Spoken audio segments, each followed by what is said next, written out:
7 or 8 years ago, I became seriously ill and realized that could die any day, and that all I had left in this life was to be honest about to myself and to others about what I really feel and think.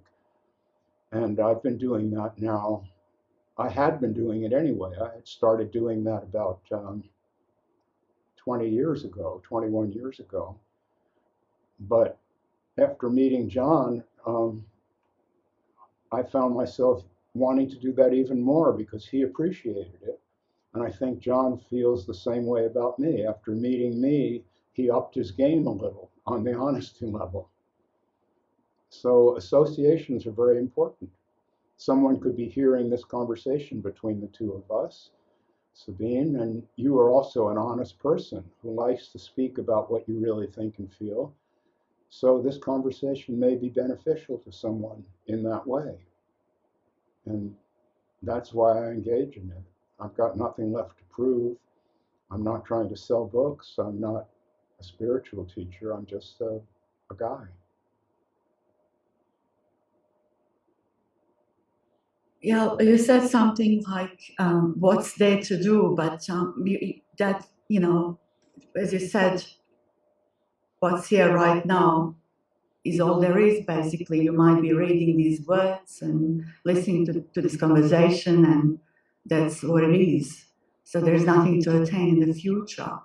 But some people imply, so-called spiritual teachers, that there is something else better than this, and that's kind of delusion. What I really liked, which you said also, you mentioned the screen, how people go on and about the screen and watching the movie, and you are the screen. You said the screen is okay, but sometimes if it goes too much, you can go wrong way, basically. You are that screen and you are beyond the something to what is.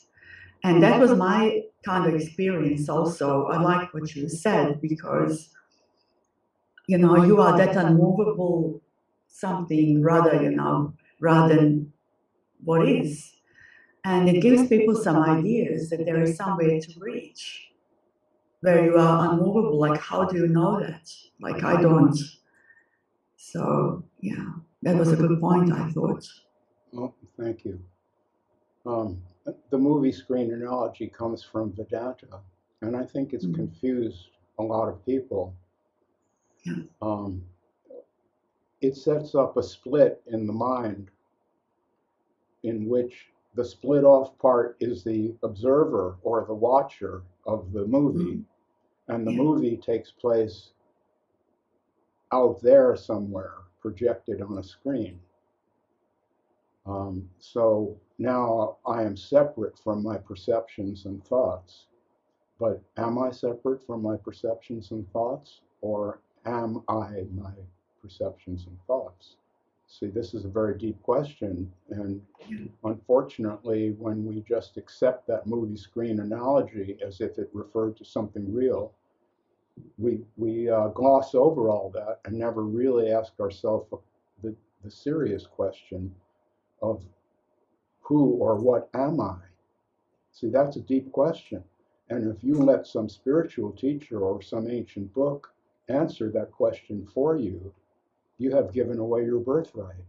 After all, you're a human being just like any other who came before you, or just like the famous spiritual teacher. They have no more knowledge than you have about who am I. Who am I is an unanswerable question. It's a question that inheres in each moment. It arises each time we consider it. There'll be a slightly different answer if we have an open mind. If the question is settled, if I say, well, I'm the observer and that's the movie, and life is not real and this is just a dream anyway, and I will live forever because there's no death, death is only an illusion, all of this nonsense, then we never really ask the question deeply. Now, all of us are looking for meaning in life. it's a natural desire to want our lives to mean something or to find something meaningful. And that's natural enough. But I don't think that meaning can be given to you from the outside. If you allow others to tell you what your life should mean or what it does mean, then you're not making that investigation for yourself, and you're only living a secondhand life, in my view. That's how I see it. And that's why I keep encouraging people to find your own mind. Don't let anyone else instruct you about who you are or what you are. Not Vedanta, not Nisargadatta, none of these people. Just when you wake up in the morning, begin there without all this weight of opinion and instruction. You're here, and it's pretty empty to just be here. You see, this is why people avoid it. This is why people want instruction and want to be told what to think and feel. Because if you just sit there, um, you may see that there's not much point to anything and that there is no real meaning unless you find it. For example, right now, the meaning in my life is this conversation, and that's all. And I'm completely here, Sabine. I'm not thinking about is there death or no death or any of these foolish questions that can't be answered. I'm just allowing my own mind to emerge, and I'm listening to the words that are arising in the same way that you are. It's a flow.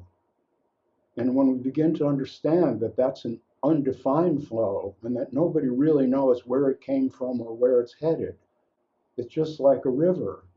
We can keep watching it.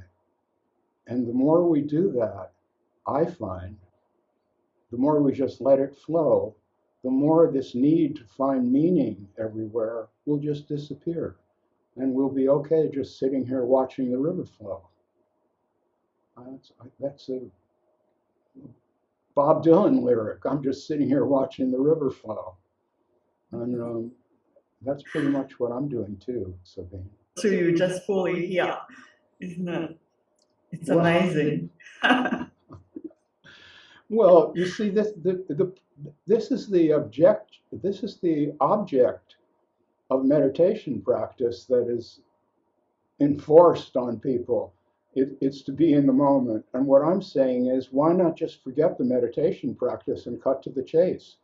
Here you are, right now. You don't need to do the next thing to be here. This is it. It's not going anywhere. It will always be this is it. On the day you die, on your last breath will be this is it.